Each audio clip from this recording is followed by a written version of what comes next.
And the intro music is back, and so is Jeremy Scott Fitness. Welcome, sir.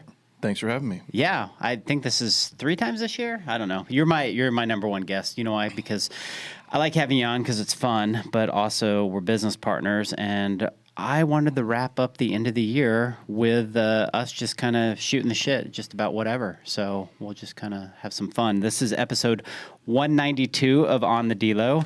I have my clean energy drink. Have you ever had one of these? No, never. What is the brand? Clean? It's like 0 calories. No. It's got this yerba mate or whatever. This is like a sparkling strawberry lemonade. I don't like the sparkling stuff. Oh, you don't? No, like like when you're in Europe, like I remember like you'd stop at a store, you get you grab a water, and I'm too stupid, like an American, and I can't figure it out, and I'll like get halfway down the street and it's sparkling, and you drink it, and I'm like, I feel like you never really like quench your thirst, at least for me anyway. I love sparkling. Heather does too. Yeah. Yeah. Do you have like a stock of Perrier and all that stuff in your fridge? Yeah, she does like all the I'm trying to get the brands mixed up, like Waterloo and all the different. Like, she'll get all the flavor ones. Yeah, it's not my jam. You like what Diet Dr Pepper and if I do, I mean like if you're talking like the best diet sodas, which I'm not telling you guys to drink 20 a day, but it's not going to kill you. You're going to be just fine. Like the McDonald's Diet Coke is actually the best. Oh, that's right. It's I don't know because they get their I've done all the research. They get their Diet Cokes like actually in like the metal containers and not like in plastic bags, like most of places do. Like a keg. Yeah, essentially. Because even like in a can, like it'll have like a plastic wrap underneath. I think these do too. Like all these cans. I think pretty much every like aluminum can has if you melt it down, has like a plastic filter. Anyways, the McDonald's Diet Coke is hands down the best like on the planet. I think everybody universally agrees with that. And then I'll do like the A&W Diet root beer. Yeah. Which theirs is the best. And those then, are good. I'm a clear guy. It's like Sprite, 7-Up, those things. Yeah. The Diet Coke is like, I think you've mentioned it has like crispy. Yeah. Like, like when you go to a restaurant and it's flat. Yeah. Send it back, dude. Right. It's trash. Absolutely disgusting. Yeah. I like the Mexican Cokes too. Like, if the you ever real want it. the real sugar. Yeah. There's a coffee place. What is it? It was Maverick, Mythical, Tomaso or Thomason, whatever. It's like Shea and Scottsdale Road. Oh, the place has changed those names 3 times. Yeah. The gun store's right, the Bear Arms right down the road. Or Ernie's is on the corner. Ernie's, yeah. Yeah. Those guys have the Mexican Coke in the fridge all the time. Dude, what a sugar rush. My wife, she ordered one of those not too far back, and she can only get through half of it. It's just like, I try not to drink the calories. Yeah, man, it gets rough. 100%. So do you walk into McDonald's, or do you just go through the drive-thru? No, do never. Yeah, right. I know. Actually, I take that back. I did walk into McDonald's last week to take a piss, and like coming back from Palm Springs. Oh, you were driving, yeah. Yeah. But like here. Did you get the Diet Coke while you're there? No, it was too early. Yeah. I was like halfway in, but it's like I couldn't even tell you the town name. It was like halfway in between. Blythe? I think so, yeah. Yeah. That's like the only popular. Uh-huh. Yeah, it's like about halfway. But no, I never go in there. Dude, I walked in, and to be honest, I haven't ate, I hiked the Grand Canyon rim to rim, so I ate McDonald's. I had a breakfast sandwich from there probably, what is that? Probably 5 years ago. Yeah. But eaten there, 15 years probably. I hadn't been in one in, probably 15 years. And I walked in, obviously go to the bathroom, all kiosks. It's like... It's, robots. It's like an airport. It's crazy. I'm like, I guess that's the norm now. I've been out of the fast food game for a while, but... Well, yeah, Panera, all those like restaurants. I mean, we talk about it in the restaurant business all the time. Everybody's looking to change their labor model to almost non-existent because, I mean, labor is one of your biggest expenses between rent and taxes and everything else. I guess like the low barrier stuff, it's probably fine. I just like the more, obviously like, we do a ton on the internet. Like our business runs on the internet. Not all of it, like the gym will always, I think that's the thing that will stand the test of time if I had to guess. So I could be wrong. But when I look at all the tech stuff, like even...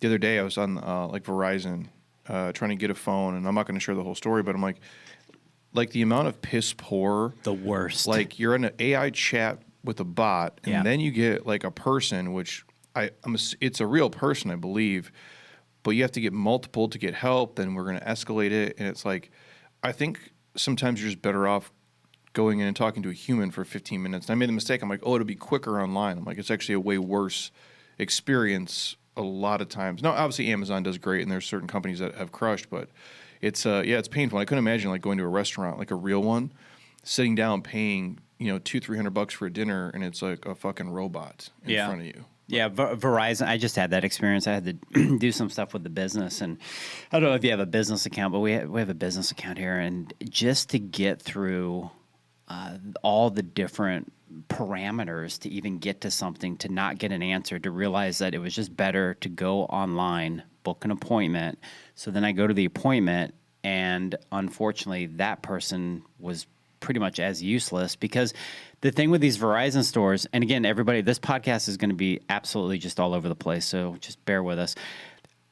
Some of those Verizon stores are not actual Verizon stores. They're franchise. They're franchise, yeah. And so they can't do nothing. What it is that you want them to do. No, I'll tell this story, because again, you guys are in, whether it's hospitality, you run a business. Like I go to order a phone on Monday, like it'd be fast. I'm like, I pick the store where they have it, so you can pick it up in like 2 hours. This is Monday at 8 in the morning. We'll message you in about 2 hours. We should get ready. I give it like 7 hours. Nobody messages me. I go to the store. I sit there for 40 minutes while I listen to this family argue about $13 on their bill. I could have smashed my head through the wall. These are all luxury problems, by the way, too. I'm not truly complaining. And I sit there and I'm like, oh yeah, I'm just here to pick up a new phone. Here's the number order. They have like a safe there where the phones are at, I guess. It took them like 20 minutes to open it, because then there's like a code on it in case they get robbed. New to me. And anyways, he comes back. He's like, actually, we don't have your phone. We probably sold it this morning. I go, why? They said it had it here. He's like, yeah, but we don't get a notification that tells us we have it. We're just like a retailer, like a franchise. Even though it says Verizon on the front, it's a normal Verizon store. It pulls up that way. And he's like, I'll let you know, tomorrow or Wednesday. Obviously, no one texts me back. No one messages me. I go to a different store. I'm like, hey, man, I'm just here to pick up a phone. He's like, actually, and I had canceled it online, apparently. The order still says pending. We got to submit a ticket. And I go, dude, this was Monday. It's Friday. I'm trying to give your business, what's a phone, $1,000? Yeah. I'm trying to give you $1,000. If my phone wasn't tied to my business and everything, I would have told you guys to kick fucking rocks. But I'm like, it's so ingrained in it, I can't really get rid of it. But I'm like, I've been trying to give you $1,000 for 5 days. And now you're like, well, come back Sunday at 12. It should be resolved. I'm like, this is the dumbest. I go, we are putting shit in outer space. I can't get a fucking cell phone in a week. It's crazy, bro. But my point is it's just an awful, it's like when you get so big, it'd be like the reason why I wouldn't want to own 6 different locations, because then I can't really have my pulse on what's going on. Yeah. And again, now I'm telling a terrible story about Verizon on the podcast because it's so fucking awful. And I think that a lot of times, when businesses get too big or you do too much automation too fast and the pieces aren't connected, it's just a poor experience for the customer. Yeah, it's actually a good place to kind of talk about, segue into multi-locations. So I see this a lot in hospitality, where a restaurant owner will have a very successful, place, and they're like, I can duplicate this easy. And then they open something across town. They don't really have eyes on it, or maybe they put all of their eyes on that, and then all of a sudden the place that was, very successful is kind of like that stepchild that is not being watched anymore. And then they have to go open up 2 more places just to be able to feed the second place that may not be doing as well as the first place, or the first place went down. And it's I think as business owners, and I've had to think about this as well, how much do you want to grow? How much is too much or enough? And how do you streamline that stuff to where you're just okay? And so what's been the answer for you? Because look, you're one of the most successful fitnesspreneurs, in the United States. And I'm sure you've had knocks on your door left and right to be like, hey, why don't you franchise your gym? Or why don't you do this? Or why don't you let us buy your online, segment? And I think there comes a point, you have to be that individual where you're like, I'm good. Yeah, I mean, to me, it's always personality type, right? I don't the restaurant stuff is obviously different to me. I couldn't. It seems insanely stressful, and I would never want to do it. But you look here, in the valley, right? If it's maybe a pressed coffee or something, it seems like it's easier because it's coffee and it's not as many moving parts. But also, there's been coffee places that expand and they're trash. So those guys tend to do better. Or there's some restaurants. What was the pizza place we went to? El Bosco. Yeah, I haven't been to all the places, but it seems like it's fine, across the board, it's. But then you see other guys where it's they have a really nice place and they do another one, and it's more boutique-y, and then the second place sucks. That's kind of like what mine would be. Or honestly, because we're in this space here in like the Scottsdale PV kind of area, I've had people over the years be like, hey, I really like this. Would you want to do one in this neighborhood? And we would essentially like, front the money or put an influx of cash in to build it. And I'm like, first of all, like, one, I don't want to have a partner. Two, I don't want to be, underneath your thumb for $500K or $1 million or whatever it may be. And I'm not going to be there. Like I only had, it's like a Vegas show. And the older I get, the worse I get, the longer I'm there. Like when you're like a young guy in the NBA, you can probably play all 82 games. At this point, I'm like a 70 game guy. Eventually, I'll be a 60 game and a 50 and a 40. And honestly, dude, after like 12 o'clock, I don't want to go to a second location and try to like bring the same energy. You know what it's like, dude? It's like, hey, do this podcast at 5 o'clock today on a Friday. I can't even work out at 5 o'clock. That's what I mean. So like, I always looked at it like, if I can't, and again, I don't want to be a manager of multiple people. I don't want to have to motivate you from across town to do your fucking job that we're paying you for. And you'll never care about it as much as I do. Right. And maybe that's like to my fault, but with us, like we can scale the internet. So at least I can replicate myself in a way of where we can kind of take advantage of it. But it just seems like it'd be very, especially like you're going to have a family and kids and travel and like you have any personal interests of your own, but you want to manage 5 restaurants. That just seems like, I don't know. To me, it's like, what's the end game? Am I going to do that for 15 more years, 10 more years? Like, there's not a lot of restaurants that make it 10 years, 15 years. No, and when you look at sales, when you look at the hospitality industry, sales comes down to a good product. People come back when they have a good experience, a good product, a good experience, and that all comes down to culture and the people that you have working for you and ownership and that sort of thing. When you look at like what you and I are doing, we're doing sales, but not really. It's more of like what I would call relationship-based, like you want to work with look, I sell insurance, right? Like who cares? At the end of the day, everybody has to have it, right?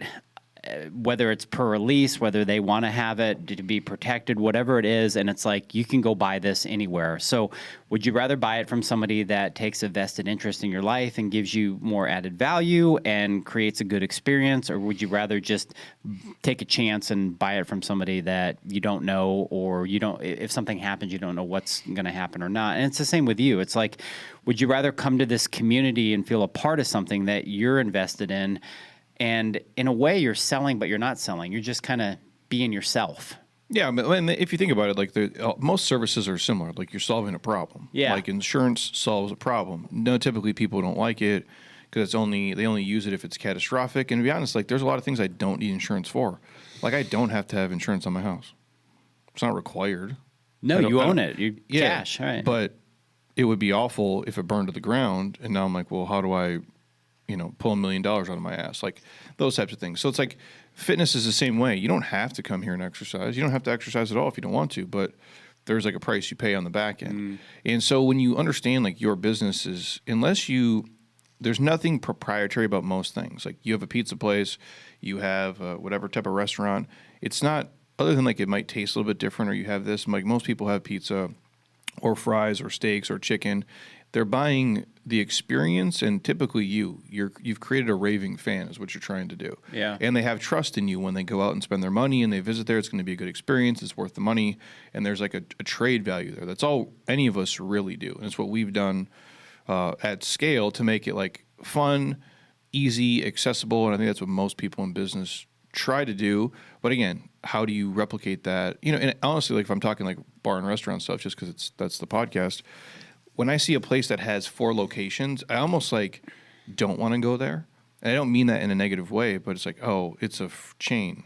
It's like a franchise. And not that that's a bad thing, because there's great ones out there, but sometimes there's something in the uniqueness of this is a one-of-one type place. So speaking to that, what's your mindset or your theory, or what do you tell people that come to your gym, work out? And I know you probably get hit up with, what do you eat? How do you eat? This and that. Look, you're not a robot. You now have what's Brock, 8 months now? Yeah. Yeah. You have an 8-month-old.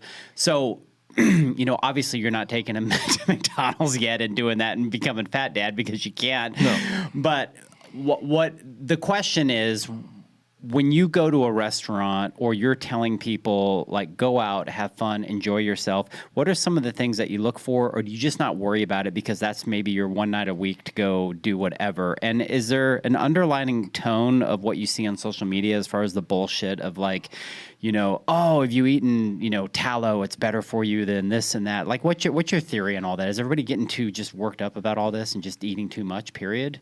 I mean, I don't go out to eat probably like a normal person. I mean, at the end of the year, like we reconcile receipts like anybody else, and you see the volume at which you do, and even that I think is a lot more than people realize. Most normal people don't do that. I have clients who are successful, educated. They come in, they train with us, and they'll share stories of like, oh, we were doing Uber Eats or DoorDash shit like every day. Sometimes twice a day, and then they're kind of foodies and they're into it. So every place I would name, they've already been to. So they're going out to eat on the weekends, and that is very common here. It's a very, I don't know if you want to call this like a foodie type place. It's turned into that. So when we go, I want it to be something I typically probably wouldn't eat on my own, or maybe something at least I wouldn't make the same. Yeah. And I don't sit there and worry about all the ingredients because I'm not. And again, there's a lot of fear mongering that goes on the internet. If you're eating it once every 14 days or 7 days or once a month, like it's not going to kill you, dog. It's what you do most of the time. It's going to fucking bury you. But also I don't, and this is not a knock against like a place like a Domino's or Pizza Hut. That's just not somewhere I would go. And it's not a knock. I'm sure the food is fine. I've had it before. It seems very mid at best. And I don't feel the best when I eat it. Where if I go to somewhere like, let's say like a Pizza Virtue, it feels more real to me. Yeah. The ingredients seem more minimal. It's a more authentic type place, and the experience is better. I look at it that way. And if someone's like, well, like where we, I think we're going to the Ends tonight, Yeah, which is that's like a seed oil free place. Yeah. Which is fine. I know some people like get a hard on for that, and that's cool. But I don't think seed oils are going to kill you either, because I'm not drinking them for breakfast, lunch, and dinner. So it's not my concern. And I know there's a huge, like the, Make America Healthy Again stuff, and I think it's great, anything they can put into place. But also it's like you're stepping over dimes to pick up pennies when it's like, well, we're making Shake Shack go from like, peanut oil to beef tallow. It's like the average person eats like 3,000 calories a day and takes like 2,000 steps. So changing it to beef tallow doesn't fucking help them at all. They're still going to be overweight and unhealthy. Yeah, it's a better ingredient, I guess, but that's not going to move the needle at all. I think and then like, oh, hey, we're going to make cereals, without red and green and blue colors. It's like, well, if you're eating Fruity Pebbles, you're already fucked, dude, anyway. Doesn't matter if they're clear. You know what I'm saying? Like, yeah. we're missing kind of the point of that. It'd be like, hey, make overall healthier choices. And I think for us, it's more, when I eat somewhere, how does it make me feel? Mm-hmm. Like, what is the ingredients in the food there? And a lot of times, like, you might not know every single thing, but you can tell there's a difference between eating, like, fucking Papa John's and, like, a legit pizza place that's here. Yeah, and every time I go out to eat, I've now taken the mindset of just enjoying the meal, being in the moment, not worrying about. And it's like if I want an appetizer and I want the salad and I want this and that, I'll just do it. But like you, I've had to get out of the. I mean, I'm still victim weight at about 145 pounds now. Little light. It's ridiculous. World-class athlete right here that is working on his handstand. Thanks a lot. Jeremy posted a story of me pretty much collapsing yesterday, but I was working on those this morning, actually, already out in the park. The point being is that, I can't go out to eat every night. I mean, at 52 years old, soon to be 52, God, that's hard to say. But very fortunate. It's very hard to just go out because you don't really know what's in the food. You don't know what's going on. So for me, it's just kind of a rite of passage of being like, okay, cool. It's the end of the week. I want to have some time with my wife. I want to enjoy myself. I want to go somewhere local, maybe where I can see him cooking the food, and like you said, not really like a Domino's or anything like that, but you go to Pizzeria Virtue, and Gio's a good friend of mine. Love him. He does a good job. You see them back there cooking. You see the care. You see it's almost like a meditational thing where you're just kind of like enjoying yourself as opposed to just stuffing your face. Yeah, and like in like that place, there's a lot of spots like in his like where it's like I've never had a bad experience. You send people there. It's all like legit quality stuff. No, again, I don't live a normal life. I'm very aware of that. Like I know a lot of people have to go out to eat with friends and family way more often, or they have to do it for work events, and they're eating at places and times where maybe they don't control the environment. Which if I had to do that, I would make different choices for sure. Like my wife sometimes has to travel for work. She'll be gone for multiple days at a time, and she works in hospitality, and they get access to the best foods, and it's always free. And she's making like, hey, I'm eating salmon at dinner because this is the fourth time they've tried to feed us today, and I can't eat all the shit that And the chef will bring out every single thing to try. That would be much harder for me, especially if I had to do it, or if I had a family that was the culture. Hey, we go out to eat a couple of times a week, or you're ordering stuff to your house. That's where I think most people get into trouble. If it's the one, if you're eating again 3 times a day, let's say for a normal person, that's 21 meals per week. If one of them is not perfect and seed oil free, and I think you're going to be okay, dude. Yeah. You just got back from Hawaii. What would you say that the hotel food was pretty good out there? I know it was expensive. Didn't you say like Heather got like a $40 salad or something? Yeah, I try not to crush like the industry. I know obviously prices of everything have went up. Hawaii has always been insanely expensive. We stayed at the Wailea Marriott there, which you guys ever go to Maui, the location's ideal. It's on that main strip there. The food, it's good for what it was. I'm very picky. Again, for me, like hotel food typically sucks in general. If you're at like somewhere like a Ritz-Carlton or some of the JWs and up, like that level of food tends to be much better. I took a couple bites of her $40 chicken salad, which is painful to say. It tasted fresh to me. And then she had a burger and fries one night. It was like $60. I think like $62. And wait, for the burger and fries? Yeah. I think it was a burger, fries, and like a Diet Coke. Was it like... Or no, Diet Pepsi. Did they just kill the... I don't know, dude. Like, that's why I'm saying, like, and I don't want to get off topic, but it's becoming like going out to eat for a lot of people, or like that trip. Like Hawaii used to be like a trip for normal people to take. Now I feel like it's like you have to be like rich as fuck to go there. Yeah. Or maybe it's your honeymoon and somebody sent you there. But yeah, astronomical in terms of prices. I mean, I thought it was good for what it was. Is it worth that? Absolutely not. Like, it's ridiculous. I know, it's like they have a captive audience. You're at the hotel, you don't want to leave, it's late at night, and they can just send it to your room. They'll charge you, the 16% fee on the top of that shit, blah, blah, blah. I'm not a fan of most room service. I don't think is great. But also, I've been to like the Ritz-Carlton Dove Mountain here, which is in Arizona. If you guys ever get a chance to go, it's well worth it. It is good. Yeah. Typically like AT&T or some company's paying for it, so that's the way I do it. If it's me, it's just, even again, I have the money to do it, but it is painful when the value is just not there. Yeah. And I understand food costs have went up, but when you go to a restaurant, and it's like a steak place, right? And hey, this steak is $79. I'm from the Midwest, dude, and I grew up with no money. That steak better be the fucking greatest thing ever. Otherwise, I'm gonna be like, it was okay, but it wasn't worth the $100 I paid for it. Well, that's why they bring it out on a sizzling plate. It's just like I'll never again, like I talk about this a lot with like friends of mine who have dads who are like your dad's age or my dad's age. Yeah. Like I would never tell him. Obviously, your dad lives here and you grew up in this kind of industry, so he gets it. I could never tell my dad, dude, I paid $8 for a coffee today.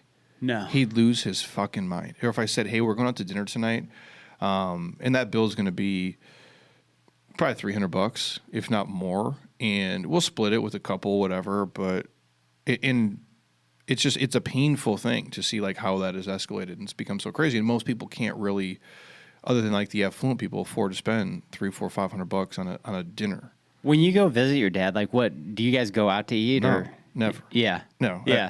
I've been out to eat with my dad twice my entire life. I'm 42 years old. God. He just like that's like that kind of like obviously he's like more of like a mutant obviously, but that's like that Midwest mentality. It's just it's not the things that exist here. And again, I love Scottsdale. It's clean, it's safe, it's created a life for me with an ecosystem of people and a community I could never replicate in 1,000 lifetimes. But this is very the opposite of the real world. Like this is very much not reality for almost everybody. Like the fact that you have how many Mastros like here, like 4 or 5. Yeah. And I say this, those places are fine. Yeah. They're not my favorite. They're not the worst. They're a fine steakhouse. That shit wouldn't last a month where I live. It'd be empty every day. Yeah. You drive by it on a Tuesday here, it's packed. Packed. Yeah. I'll never get used to that. And the fact that like a drink at the Global Ambassador is $26.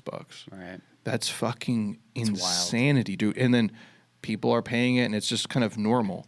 But that is a micro economy of the world. It definitely is not. that doesn't go on in nowhere Nebraska or like small town Minnesota. It's just not real. Fair to say that you grew up on Hungry Man and Hamburger Helper. Oh, dude, Hungry Man was like, that's fancy. Gourmet. That's fancy. Yeah. the brownie and the Yeah, you get like fried chicken, mashed potatoes, corn, Yeah. and like a brownie. Yeah, Hamburger Helper is also like fancy too because you have to make it on the side. Like the cheap mac and cheese was Kraft. Okay. Like that's like milk, butter, and you mix it. Velveeta is the fancy. Yeah. Because that's like just the straight cheese on the shells. Oh God. Yeah, dude. That's crazy, dude. Yeah, so like this is this is not the real world here. I say it all the time. Like, and again, I'm thankful to be here. I'm very happy, but it definitely is not. This is not what most of the world reality. is. No. What do you think Brock will grow up eating? Not fucking mashed rolls. I'll tell you that. Again, like that's the hard part too. Like anybody who has kids who lives here, you know that. Like, and again, you always want your kids to have it better than you will, and they're gonna have their own struggles for sure. But obviously, living here, they have it so much easier. Yeah. Like my kid's never gonna have to get up and shovel snow at 6 a.m. like that, or sit at the bus stop when it's -15. He just won't. And he'll get to go places that I go. Yeah. So he'll learn the names of dude. And I mean this. Like the nicest place I ever went. Oh fuck, dude. When I moved, I'd been to a P.F. Chang's maybe once before I moved here, and that was like fancy. Wow. That was like, and now nothing against P.F. Chang's. I haven't been there probably 10 years. Yeah, same here. The food's fine. I didn't even know they're still open. There's one, yeah, because like right there on the corner. Yeah, up the road, right? Well, and on Scottsdale and Camelback, right on the corner. What? Yeah. In Old Town, right across like kitty corner from Oh, Sprinkles that's Cupcakes. PF. That's right. Still there. And then the one that's up here by Cheesecake Factory. Okay. So yeah, the food is fine. I go, but that was my version of like, holy shit, we're going to like a fancy. And that was just like, so this girl I was dating, her parents took me there. Like I wasn't going to obviously front the bill. So that's like where my kid will know the places we go. And because of what my wife does, he's already been to these 5-star resorts. The kid's already flown first class. He's fucking 1 year old. Like that's a different thing. So you have to create a different struggle for him. But I think most parents here know, like, and I have clients, right, where they're like, hey, my 12-year-old kid wants me to take him to Dominic's for their birthday. At 12, I was like lucky if I got to go to Chuck E. Cheese, Doug. Right. Like that's yeah, with all the singing characters. Yeah. That was a big day. Robot Band, yeah. Robot Band was the best. I have pictures of me at that place. That was nuts in Atlanta.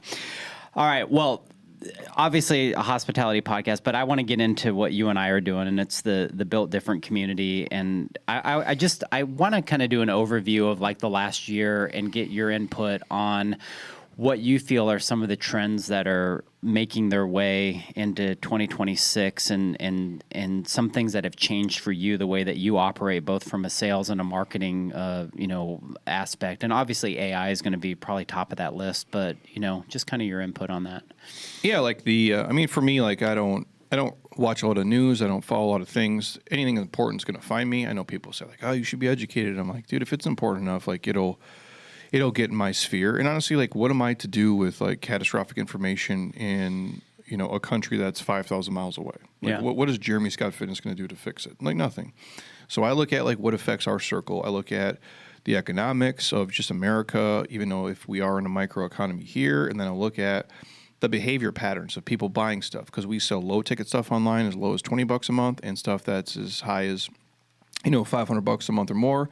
I have clients here in Scottsdale that pay us up to $4,000 a month. And this is for fitness, so it's a pretty big ticket price. It's huge.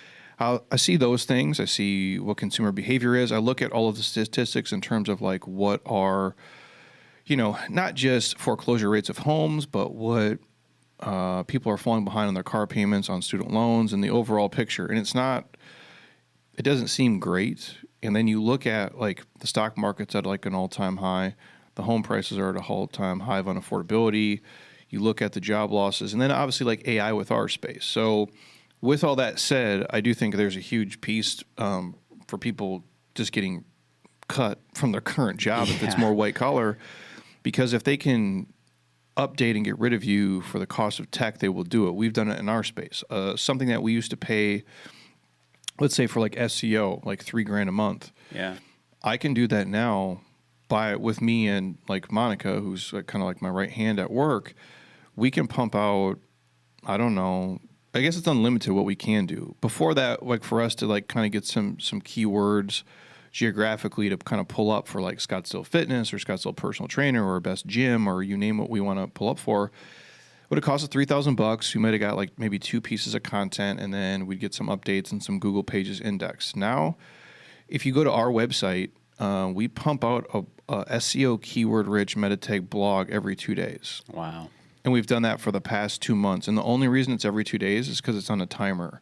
We could probably do it every day, but Monica is kind of limited by how much she can, in terms of just match graphics, which now we used to pay a guy on Fiverr. We used to pay a guy in America to do it. Then we got a guy on Fiverr who's in Bangladesh. Now we do it with Canva because Canva has their own AI platform on there. You just type in what you want, and it produces the graphic? Yeah, and she can do 10 different runs probably in 5 minutes. And it's not... Again, she's amazing, but anybody can learn that. And the same thing for the blog stuff, because you can go to AI and you can ask it to create these pieces of content from podcasts we've already done or from blogs we've already done. And it can reformat it. And then what we've done, which is kind of new for us, like we'll get, let's say like a Google, because your business is on Google, you have a Google business page. Yeah. You can take that if you're a restaurant or a bar. If you're not doing this, I would. The smart people in your area will do it. If I was running a bar, I'd fucking do it, and then I would own the area. But Google will send you, hey, here's the top like 30 searches your business pull up for. We typically take the top 10. And so for us, it'd be like, people will search for Lifetime Fitness because they spend a bunch of money on ads. So we pop up for them. Scottsdale Personal Trainer, Best Gym, all these different, I guess, keywords and search terms. And then what we'll do is we'll take that from Google, which it told us this is what people are looking for. We'll deploy that into our AI model. We'll create content based around that. We'll deploy that into the market.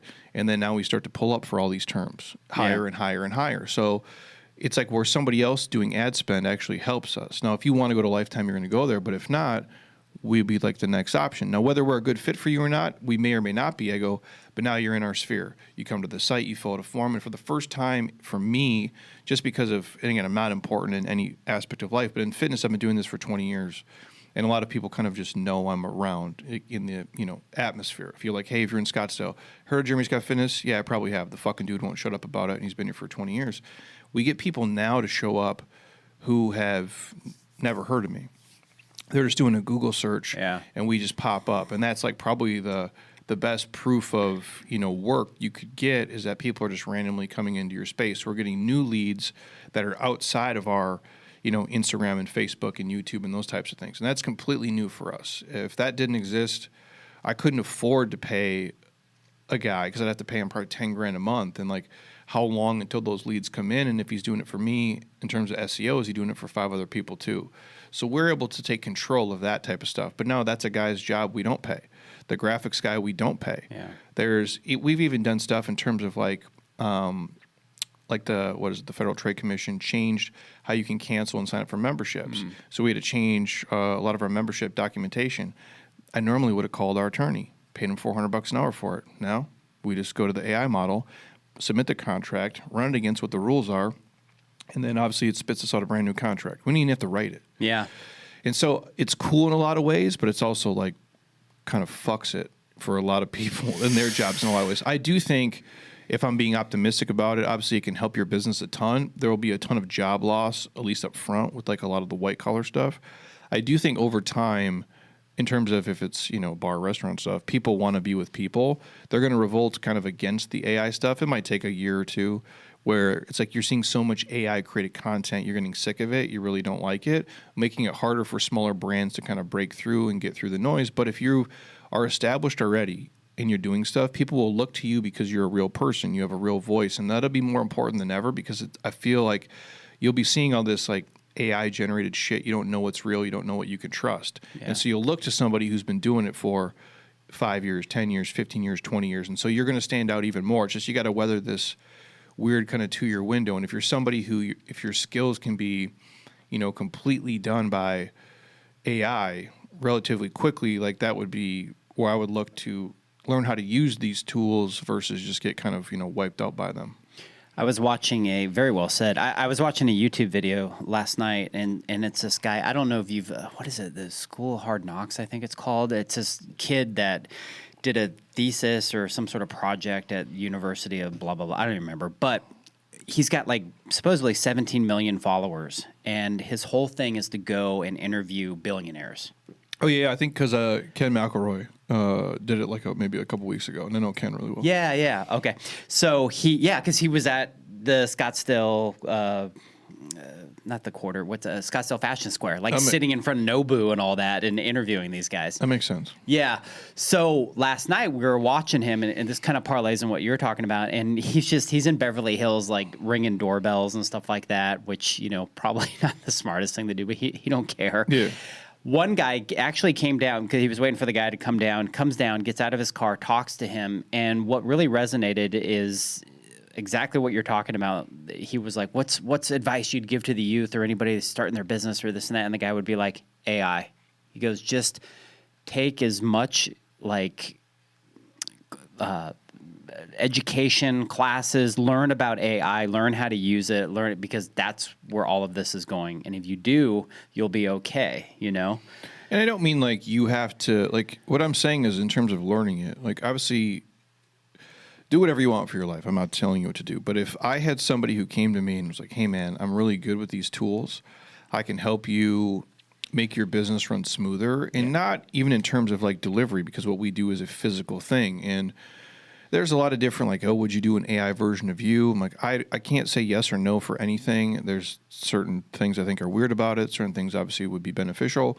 But if somebody could come in and say, hey, we're going to streamline this and run all this for you, whether it's like people can do full on build your website in probably 10 fucking minutes at this point with the AI models. But hey, here's how we could, create some of these basic funnels. We can integrate these. We can use these. It'll help you with leads and conversions. Especially fitness people, and I mean this if anybody like runs a gym or they're fitness people and they listen, a lot of them aren't great at like running a business. They're just not. They're very passionate about fitness and nutrition and movement and helping people be healthier, but they're not great business people.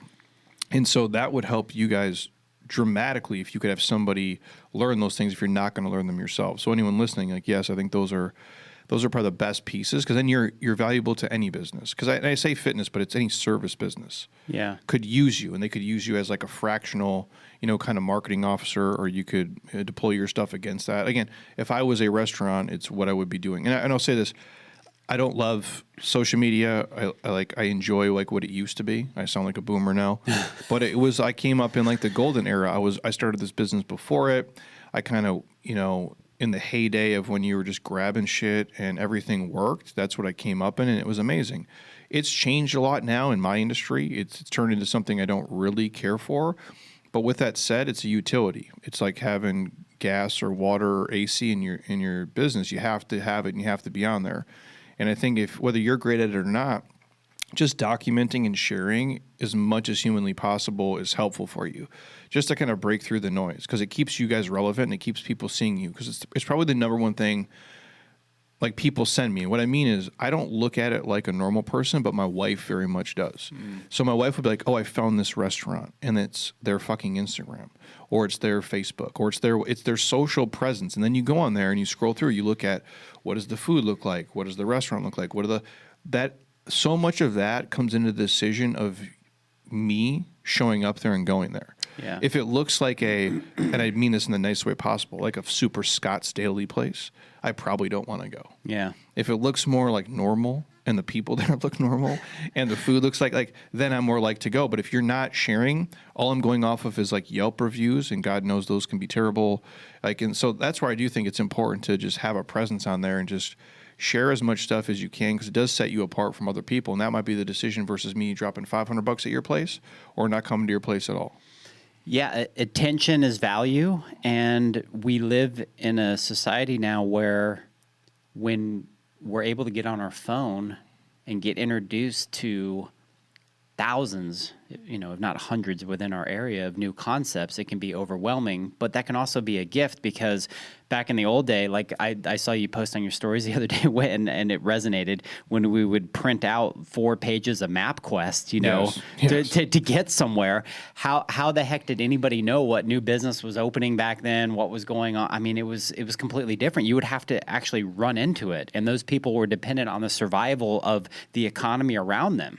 And mostly that was like storefront. So if you had a good location on a main street, the example I'll give is like in Maui, right? Like obviously I've been there maybe 10 times, maybe more, over the past like 30 years. And there's places I saw this time that I've never seen before, because what I'll do is, and this is what people are doing now as well, they're going to their AI instead of just Google. And they're asking the AI, hey man, what are the best, restaurants in Maui for arrest fish tacos or whatever? And we found in like Kihei, which is down maybe 10 minutes from Wailea, like there's maybe 50 food trucks. And they set up like this almost like an event area where you can like play games and sit. I don't know how to, it's kind of like the Scottsdale Quarter if it only had food trucks. Okay. Like that's how I would describe it. And some of the best meals I ate were there by far. And we showed up because I plugged one like specifically about like kind of Hawaiian food and the fish tacos. And you show up and there's every food, burgers, Asian food, you name it. And I'm like, oh, we found this because of the AI search, because whatever they're doing, whether it be from the reviews or their social media or a combination of that, AI decided to pop them up as the top place to go. And then just because it's me, I'm on vacation and I don't give a shit, I'm like, what's the bet? Can you get awesome cinnamon rolls here? Mm. And it pulls up this place. It's called the Cinnamon Roll Place. That's literally the fucking name. Oh, wow. And it opens at 6 a.m. I'd show up there. The place was as big as this room, maybe like 15 by 15. And there's just this older Hawaiian lady working there. And she even has a tip jar and said, old lady needs Botox. That was her. It was amazing. I go, but like they're the best cinnamon rolls I had. I would try to go there every day right at 6 a.m. because the line was already busy. Yeah. I've been there. She's been around for like a million years. I've been there 10 times. Wow. I've never heard of her. I never knew it was there. And it's even close to the original Coconuts Fish Cafe. Oh, no which kidding. I've been to, but I never saw the cinnamon roll place because it's like 10 doors down and it's just like a little sign that it's not bright, it's not lit up. I wouldn't have noticed it, but because she's on there, and whether it's reviews, social media, and a combination, I found her. So what you guys do, it does work. It takes a long time to build up that equity online. But if you do, it's like that lady made for me, $100 for the week. But if she gets 27 to me, well, dude, yeah, you just made $3,000 off of like 27 tourists who never heard of you. Those things do tend to add up. And I think that's where with AI, you can use it to your benefit before. I mean, even if everybody else does, you can still win, but most people are lazy and they're slow to act. And like, this is the time where you guys can kind of grab up a lot of that digital real estate. I bet the cinnamon rolls are amazing. No, dude, they're as big, like bigger than my palm. I mean, they're humongous. Yeah. And, I would eat them. I'm glad they're not here. Yeah. Honestly, I don't like a lot of stuff, but it was like, they're very basic. They're very real, but I mean, they gotta be fucked, dude.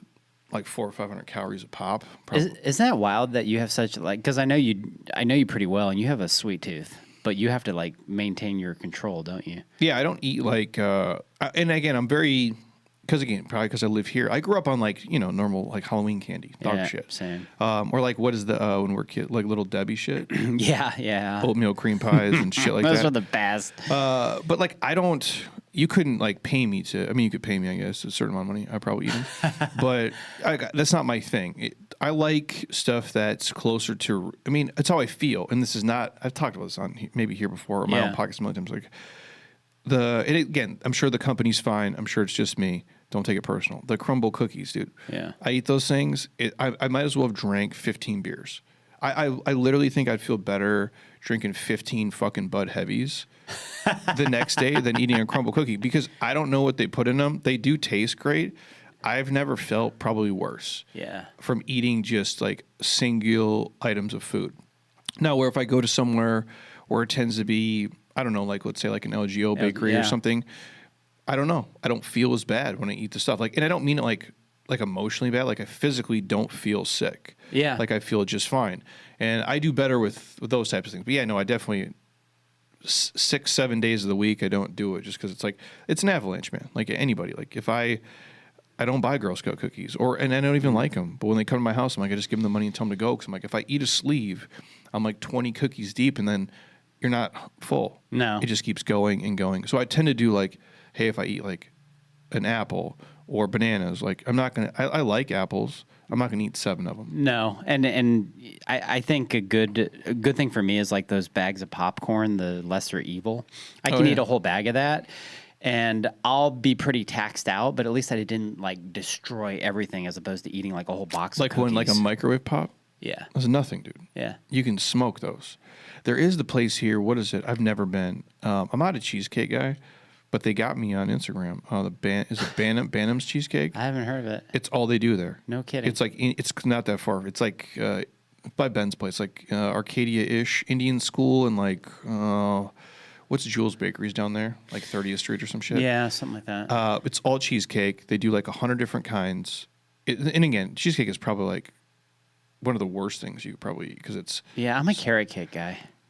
The carrot. I mean, LGO's is good. Arcadia Farms Marketplace. Yeah. Theirs is really good. Those are probably the best. Del Flacco's. Oh.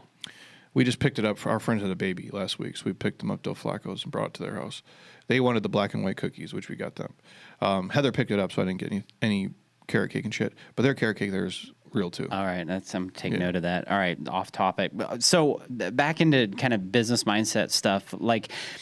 With the community that we've, and believe it or not, Jeremy, we've been doing this like over 2 years now, and obviously, we're not getting rich off of this. This is something that, when we had originally talked, it was something that we wanted to do together to, we're definitely two opposite people in the sense that we're very unique in the same in some aspects, but we're also two opposite people where you're more, to me, you're more of like a strategist. You're a researcher. You're very intelligent. I mean that like in the most like honest and respectful way. I've never met, somebody quite as smart as you in the aspect that, and I laugh because it's like you're in fitness and you joke with people that you teach people how to do jumping jacks and bear crawls. But at the end of the day, the way that you've strategized and the way that you've researched and you've studied and you've trialed and error and, lost money and had certain things go on, you've created a, multi-million-dollar successful business in the fitness industry, which is basically like a unicorn in essence, because not a lot of them last.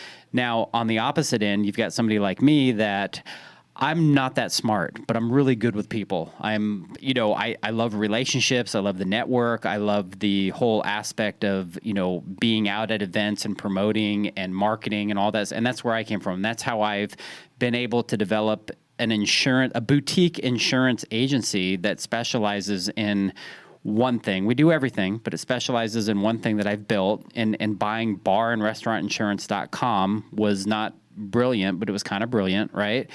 And at the end of the day, I've brought in hundreds of millions of dollars of premium in the last 25 years, and so been successful at that. So we started this group to be able to share our uniqueness, our assets of who we are, what we do, being able to have like live access and communication, then also bringing in these, what we would call serial killer speakers and other people that are amazing in their business. Like just having Hannah on, who's a friend of yours that I know you did a lot of stuff with back in the early days. And for me, even as an insurance person that's in insurance sales, runs a successful insurance agency, to sit there and to listen to somebody like her who, yes, is in fitness, but she's still in business. She's built a business. She's built several businesses. She's built stuff. So there's so much value within this community, and I'm speaking from like a long-winded, ability to allow people to let it resonate with you, whether you own a restaurant or you're working in a restaurant wanting to do something different, whether, I know Jeremy will share this on his page and you're listening because Jeremy's on it, you're into fitness, or if you're, into medical or whatever it is, anything that you're doing, it's just such a great group. And the price point is basically nothing, right? I mean, we're looking at the cost of, coffee for half the month. I mean, it's just stupid. And the point being, to wrap all that up, for me, it goes back to street marketing. It goes back to, yes, we do have a platform on Circle. Yes, we do teach you about the aspects of AI and all this other thing, but it really comes down to the human connection. And that's what we are allowing people that come into the group to have with us to help them grow their business. Yeah, no, I mean, and if I just say, like, I spend more on coffee in a week, way more, than what our, like, this Build Different community group would cost somebody. And again, I'm not here to sell you on it. I don't, and I mean this in the most loving way possible. I don't give a shit if anybody listening buys it or not. I hope this episode gives you a laugh or helps you nonetheless. What I would say is this, though. If you're somebody who, like, does what I do for a living, I would join it. hands down. If you run a coffee shop, if you're a functional medical doctor, if you're a real estate agent, if you're a CPA, if you sell insurance, if you run a restaurant, any small business. And I'm saying that for the fact of I've done so many things wrong, and I've had to learn all these things like the hardest way. And I'm so like blessed and fortunate to have an access to some of the smartest, hardest working people, not just in my industry, but like clients I get to serve. And we just share all that with you guys inside the group. And we literally like deliver everything. Where I guess what I'm saying is like, for me to get like a Hannah Eden Fitness who's built a multi-million-dollar business and a personal brand in my industry to hop on a phone call, she'll do that anytime I want her to. Like, these people are in my phone. Like, if I get Sean Garner on the phone call for us, like in our group, and Sean runs a consulting agency and a marketing firm, like, he'll do a free audit on your business's website for nothing. Like, because we'll ask him to. Like, and you'll learn more in an hour than you would learn in, I mean, maybe in your entire lifetime, because it's just information people aren't searching for and they're not looking for. Like, that's what we do for people in there. I basically will go through your business and just kind of chop it up and say, here's, you know, what I would try and here's what I would do. And you're better when you have like-minded people. The only reason I'm here today, like, and Dave even knows me, obviously, like, I do fitness for a living, and, you know, we met through Kim and then you, and then I'm in the space, and I've been, you know, fit for a long time. I go, but nobody starts like a business with their fitness coach just because he's fit. You know what I'm saying? Like, yeah. Like, I've learned all the things, and I have so many good people in my circle, and that, like, we've created this group just to give back. And that's what it's for. And I wouldn't be here without them. Like, it would just be impossible for me to had been able to scale and learn all these things. And you're just better when you're surrounded by like-minded people who are motivated. Because there's something that someone in the group will say maybe today that I didn't think of, and then I can take that and put that into my business. And it's like the old saying, you know, iron sharpens iron. And that's really like what goes on in there. But there's an accountability piece to it too, and just connecting you with information and people to shortcut your way to success in your business. That's really what it's doing. And just saving you time and money, and then connecting you with somebody who can actually help you if you do need an instant solution. And that's really like what we're delivering. And again, I'm not trying to sell you on it. What I would pay to be like in a circle like this 10 years ago in my business, it just would have saved me so much time and so much money. And it's not an expense, it's an investment by any means. I've been a part of a lot of groups. And it's really hard to do it on your own. You're not as good as you think you are. And I mean that in the most loving way possible. Like, if it was just me, I didn't have like a Dave and a BJ Gaddour and a Dave Jack and a Hannah and a Sean and a Matt and a D. Like, I would just be some guy training people in a park probably to this day. Like, I was able to like have a beginner's mindset and listen to people and actually get help when I needed it. And even when things are going great, you're like, oh, I got it all figured out. I'm like, the world changes real quick and it moves fast. And so it's nice to have good people in your corner, I guess, if nothing else, to feel like you're not by yourself, because you don't have to be if you don't want to be. Yeah, and the point being is that it's a lot more fun to do it with others. You can still do you and your own thing, but also have others around you to support you, to celebrate your victories, to ask questions to on things that maybe, you know, you don't feel like you can ask questions to, you know, certain professionals. This is going to cost so much money. And we've created this platform and this place to be able to come where, like, we're all guilty of it. Instead of sitting around on Facebook and watching all the, you know, negativity at times, like, just pop into Circle and come and see what's going on in there and read the things that Jeremy posts, read the things that I post, listen to the videos, listen to the phone calls. We've got 3 amazing programs in there. Again, we're doing this, like, if nobody was in the group, I'm sure Jeremy and I would still do it and just still have fun and do those sorts of things. But what's really exciting also is to know in our phones we have those people. And Jeremy mentioned a few, and like, even like things like if you want to learn about Bitcoin, like, I've got the godfather of Bitcoin in my phone, right? I introduced him to you and he was on your podcast. And so all these other little microchasms of, let's just say, personal wealth, health, business wealth, health, all those sorts of things, organization, you know, theory, all that sort of stuff is there for you. Yeah, no, it's a network. It's really what it is a network of people. Obviously, like the tactical stuff, like I answer. So if someone's like, hey, Jeremy, what would you do if you ran my business and you were building a site? Here's exactly what I would do. Here's how mine runs. If I was you, this is what I would do. Here's the funnels we'd create. Here's what we'd do for lead generation. Here's what we would do to get the most amount of, I guess, leads to come in. That would be sales and convert. Like I would walk you through. We would do it. I could pop on video and we walk you through every step. But on top of that, it's the things that I wish I had when I was 25. Yeah. Like obviously, like I met Stephen Cole and I was into crypto before him, and then I got a master class in education from him through Dave. Like if you want to talk to my financial advisor, we'll bring him in. If you want to talk to anybody in the real estate space, like there's so many people we can connect you with and just put you on the right path so you can make the same decisions or the right ones. Maybe some of the wrong ones I made early on, you don't have to, and we can put you in a position to be successful.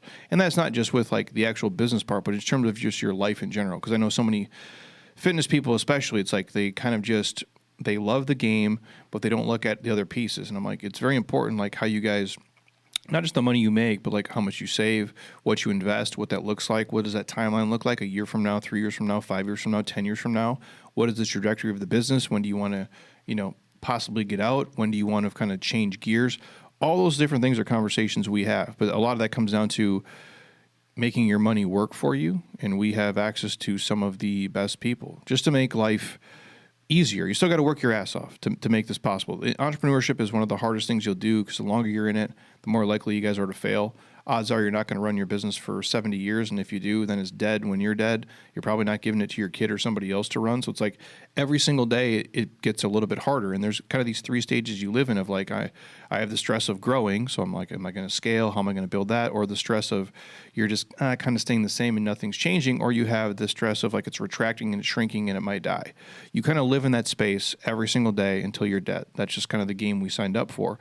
And it's just nice to have awesome people. Like I can get on a group text and communicate with everybody, and I can do that in a day. A lot of entrepreneurs don't have that, so they feel like they're on an island. We're just creating an island with 50 other amazing people you can use as a resource. Yeah, everybody's invited. Ask for help. Closed mouth does not get fed.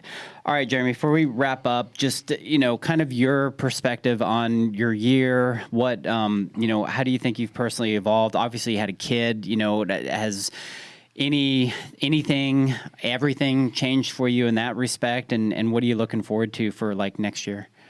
Yeah, I mean, like in 2020, what is it, 2025?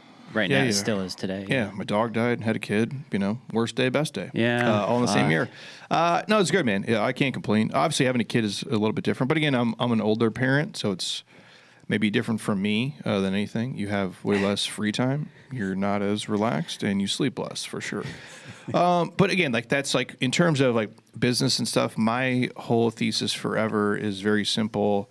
I'm a very basic guy. I'm like, I just don't want to hate my Wednesdays, I don't want to dread Monday. I just kind of want to like what I do. I'm willing to take on a certain amount of stress and bullshit that just kind of comes with the territory, but I don't want to do anything that's just seems overly exhausting at this point. I'm already going to work a ton and I'm already working super hard, but I'm not at this point willing to like leverage a ton of things. I'm a debt-free person. I don't see that ever changing. It's just I sleep better at night. Life is easier. I have a better lifestyle. I can be home and see my kid when I want to. I can see him certain mornings when I want to. I kind of have created a life that's like it's sustainable for as long as I want it to be, and that's a good spot to be in. Obviously, with technology and stuff, it's changed a ton. So if you had asked me 5 years ago where I thought my business would be or what it would be, I would say, well, the internet is where, we're going to make all the money and we can live and die. And maybe that ends up staying the same.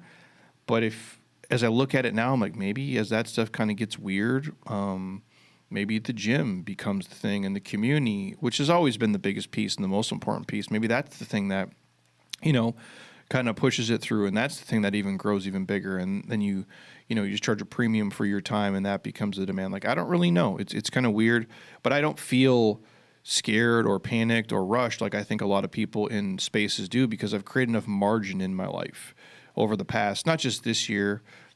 We paid off our building this year where our gym is in, so like I own it outright. So again, that takes a lot of burden off of you. So like, hey, if something shifts or I lose $20,000 in a day, I'm not happy about it, but I also like it's not going to cripple me, right? Like that's kind of a nice spot to be in. So as I look forward, I'm like, I just kind of put my head down, keep doing, as much hard work as I can, surround myself with really good people who are much smarter than me and experts in their fields. And I do, if nothing else, like I don't have a lot of skills. I'm not, David's like, I'm super smart. I'm really not. I just listen to people around me and I just like hear what they say and I watch what they do. And I'm like, you know what? Nikki's really good at that, or Hannah's really good at that, or Dave's really good at that. Like, let me take that and put that in my business and just have a beginner's mindset with everything and understand, like, the longer I do this, I realize, like, in terms of even fitting, like, the less I know. Yeah. I'm just learning as I go. And that's probably the biggest piece is just if I can just keep having smart people around me and just listen to what they do and see what they do, and then I just kind of react as the world goes. But I think from people listening, like, the biggest thing I could tell you is, especially in this, like, weird economy of life where it's like, if you used to make $100,000, you were rich. Now it's like you make $100,000, you're broke. It's not good for anybody. No. And so if you look at your own personal life, what I would tell you, especially if you're an entrepreneur, like, live as cheap as you can, as long as you can. And if you're right now kind of like, running on credit and doing certain things, just see if you can get rid of some unnecessary expenses in your business and in your life, just to create margin, man. So when things do go sideways or you do lose a major client or something, it doesn't sting as bad. And you're always, proactive. You're always marketing. You're always looking for, the next person to come in and building programs and doing things versus like you're reactive where it's like, okay, now you lost your biggest client and you don't have one to replace them. And now you're scrambling and you're out that revenue for the next 6 months and your 2 stupid car payments are due and your mortgage you can barely afford. I'm like, I don't want you to live that life. It makes it hard to run your business. You run the business worse and nobody's having fun. You're not, your wife isn't, your kids aren't. So I just think like there is something, it's not all about money, but there is something that money can do. It can buy you freedom and flexibility versus just buying you dumb shit that sits in your garage or your driveway. I think sometimes like having you buy that, margin and space in your life just makes things easier. You're healthier, you're happier, and in the long run, like your business will survive and thrive because of it. Sometimes most of the time, the air conditioned seats and the turbo boost engine are just not worth the 8% interest rate. No, I mean, again, I'm not judging here. Like if you're rich, do it. If you're rich, do what you want to do. But if you're not, like, oh, I was rich and I did it. It is still a mistake. I'm more of a, again, it's personality type, right? Like if you're a guy, you love engineering, like do that. But if you're just a person who depending on what stage of life you're in, I just think having, and I mean this in the most politically correct way, like doing things from a position of fuck you forever, where you don't you don't have to go places, you don't have to do things, and you've worked in a business for 10 years, 15 years, 20 years, maybe you just started it, doing it, with a lower monthly overhead, it helps you get through the peaks and valleys, because we all have them. It doesn't matter if it's my business or yours. If yours is new and mine's 20 years old, like there's going to be times where you eat shit and you want to be able to kind of, drive through those easily. Yeah, no, for sure. I actually, one last question before we get into rapid fire. What's like your biggest victory this year as far as business wise that you can say you're like, holy crap, that worked out? Is it one of your programs or? I mean, the online programs have done, we did this old man strength program, which is very nostalgic of what we do. Revenue wise, it did great. But honestly, for me, it's probably just been, not even just money, like how my schedule is now constructed just works really well for my life. And again, certain days I still work 10 hours, you had to pivot after having a kid. Yeah. There's a, again, I'm older as an adult and my business is in a different stage. So we plan for that of like, hey, and I have a great team of people around me and they're willing to take the shit that I don't want. Yeah. And they're younger. They don't have kids. They like it. It's fun for them.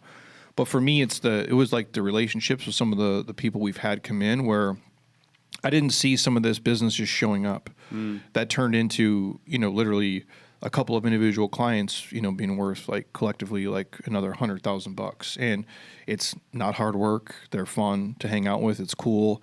And I'm like, that's something I didn't see coming. So it's kind of nice to get those, things fall in your lap, if you will. It comes back down to, I think this in-person thing that's really making a move. And everybody listening, if you're in hospitality and you're going to be working one of the events, I'll be giving out Jeremy's personal stuff. We'll probably have some specific deals to people, in hospitality that are there. But again, I really love the in-person, the networking.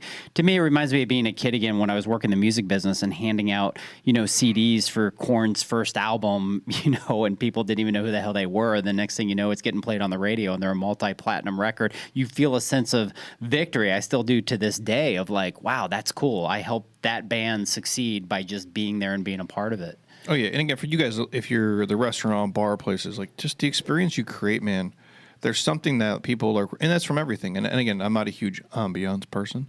My wife is. I go, but from like the lighting, what your place is decorated, like the smell of it, like everything goes into that. And like honestly, it's crazy. It's not like the waiter you have. Yeah. Like the staff that serves you is probably one of the most important pieces. And again, I don't need somebody who's like, no offense, like Dutch Brothers, like fucking over the top shit. Right. Which is fine too.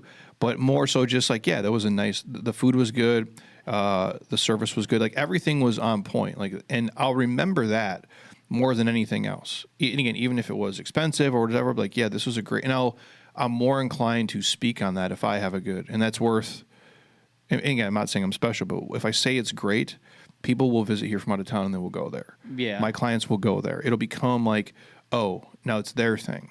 And that spreads like wildfire. And again, it's hard to play your best game every night, but that's what you guys kind of, have to do. Look, if you're a waiter and you have a mustache, even more of a bonus. If it's epic, I'll notice it. Absolutely. Yeah.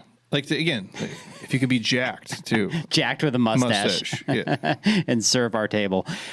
Any programs that you want to promote or anything coming up for next year? I know you have some stuff. Oh, yeah. All our stuff starts like beginning of January, like anything. Our 47-day transformation is kind of our flagship program. Anybody and their brother can do it. You could do it if you're super fit. Your mom could do it if she's not fit. It's literally a all-encompassing, like, behavior modification program. We talk about how you eat, how you sleep, your mindset in terms of training and just living your life, finding the right balance. Obviously, all the fitness pieces are in there and the nutrition pieces are built in there. It really is the thing I'm probably the most proud of, like digitally, just because it's so much more than just an exercise and a nutrition program. And then obviously we have like our part 2. It's called Old Man Shredded. If you're an older dude over 35 and you're trying to just be strong and ripped, it's a 10-week program where we kind of walk you through how to do that in the safest, most efficient way possible. And then we made some pretty sick custom shirts for this one, too. It's like a Back to the Future theme, and it says Old Man Shredded. But you only get it if you graduate the program. So if you guys are interested, all that stuff, I can send you the links. You got to check out the shirts. We'll post all the links and everything online or whatever. And even Blaze in our mastermind, he's got a cool idea and a cool patch of like lifting the plane. What is it, like 86,000? Or whatever, like it's like if you lift how much an airplane weighs. Yeah. They have like these commemorative like patches you'll get when you graduate the program, which I think all those things I think are cool. It's like we hiked the Grand Canyon rim to rim to rim, and the group we went with makes like these custom like medals. That's awesome. That they've made. I'm like, I do think things like that are neat. Again, great business ideas too. For sure. All right, some rapid fire questions for you. Are you enjoying early mornings or late nights? I mean, I don't really like getting up early, but that's what I do. And you get a lot of shit done. I prefer that over staying up late now is just with a baby screaming. So it's not ideal. Coffee or energy drinks? Coffee, bro. Yeah. Diaper duty or burping duty? I don't mind changing the diapers. Really? Unless they're like, but when they spit up, dude, it's like that's multifaceted. I mean, he spits up. Yeah. They all do. So it's like, it'll get on. Although we were at Thanksgiving at a friend's house, Jeff and Emily, and I took him there and I took him out of his little Duna stroller. I'm like, Heather, did he shit his pants? And as I picked him up, he had like shit so much that it smeared on my shirt for about like an 8-inch strip on my shirt. So I'd actually drive home and change my shirt on Thanksgiving. So that's not fun. But I don't mind changing diapers. That's because Jeff's too small to lend you a shirt. Yeah, he's like $1.80. $1.45. Yeah. Let me ask you something. Now that you have a truck that actually has a radio and all that stuff, do you listen to anything? I do now because now my Bronco has it too, but it's not the same. I don't know if I am synced up right. I have like all Ford shit. My wife has a Lexus, but I have Ford shit. Yeah. And so now I can start this truck with my phone too, which is kind of fancy, but it has the Apple CarPlay. Okay. So now it always turns on. So you just, whatever is on your playlist. playlist. And I hate it. And again, like the technology is great, but I also like, I can't wait to like join the resistance and like fight the Terminators and just fucking kill these robots. Because now I'll get in and be like, hey, it's 16 minutes to work. Yeah. Or it'll say it like kind of knows where you're going. Yes. I don't care for that. And then it will have all my Spotify shit on there too. Yeah. So yeah, I'll play kind of like my own playlist, or if something I mean, sometimes I'll do nothing, but a lot of times it just turns on automatically, which it's good and bad. Yeah, every Thursday and Sunday, JSF Fitness. As soon as I get in the car, it's habitual. Rambo or Rocky? Rocky. Metallica or Creed? Metallica. I mean, Creed's great, but Metallica's dude. They're gonna be playing Enter Sandman well after I'm dead. Yeah, they might play Creed forever. I don't know. They will play Enter Sandman for 1,000 fucking years. Yeah, like that will get played at football games and college weight rooms and forever. Like I don't think they'll ever go away. And same thing with Rocky. Like I don't like think about how amazing if you grew up in our era of time. Yeah, you got to grow up on Rocky, dog. You're a kid today. Like you're born in 2015. Right. What is your Rocky? What is your like 4, 5? I mean, it's 5 series, but those top 4. Like, what is your 4 movies? Yeah. That like motivated the shit out of you, taught you life lessons of adversity, whatever. It doesn't. It's not a thing. Rocky's a Christmas movie. It's got snow in it. Rocky 4. Oh, dude, it's like yeah. We lived in this golden. And I know I sound old. It's a golden era of time, man. You grew up with fucking Metallica and Rocky, dog, at the same time. It's insane, dude. Can you still do the splits? Yeah. With my right leg forward, I can't do the left leg forward, and I'll probably never be able to do the side splits. Do you still practice it, or? Yeah. I have a mobility routine I do every day. Yeah. Just pieces of it. If I get busy, I'll squeeze it in. But yeah, I'll do usually like once a week. I'll just slide through. If I deadlift heavy, obviously you get real stiff. But yeah, I can do my left leg. I tore the hamstring years ago, and it's not that I could never get it there, but it is much harder on the hip. And people can do the side splits like insane to me. Is that I mean, I know you had your back thing, but is that hamstring really the only injury you've had? Yeah, and I've never. I mean, I've sprained ankles in college, obviously, like everybody does. Which those I think are worse than breaks at times, like the high ankle sprains. Never like during the season, always like after. And then I tore a hamstring sprinting with a group of people here. I've broken like fingers and toes, which is nothing. Yeah. But yeah, knock on wood, like never had a surgery, never anything, and I feel fucking great, man. Like I have no knock on wood. Yeah, I don't feel. I'm 42 years old. I'm heavy. I still train hard, and 208, baby, as of yesterday. Yeah, I feel good, man. Yeah. It's awesome. Yeah, he posts his weight on Instagram. Would you rather go to work or go to a Christmas party? Work for sure. Yeah. All right. Last one: pancakes or sticky buns? Sticky buns. Yeah. It's like El Churro style. Yeah. I mean, I like pancakes too, but they're just not. It's not the same. They're not sticky buns. No. Awesome. All right, dude. I know you got stuff to do. Get probably that last minute Christmas shopping or whatever it is that we do. Yeah. Amazon, dude. Amazon shopping. Thank you, everybody, for listening again to episode 192, last episode of the year. We are closing it out with our boy Jeremy Scott Fitness. And, thank you, everybody, for checking it out. I got to tell you, the podcast has been taken off. I really appreciate you all giving it the 5-star and sharing it. And we're excited I've got a whole bunch of great podcasts set up for next year, already booked, a lot of great hospitality owners. And until next time, have a great holiday, great New Year's, and, be built different, right? Yes. Something like that. Peace. Later.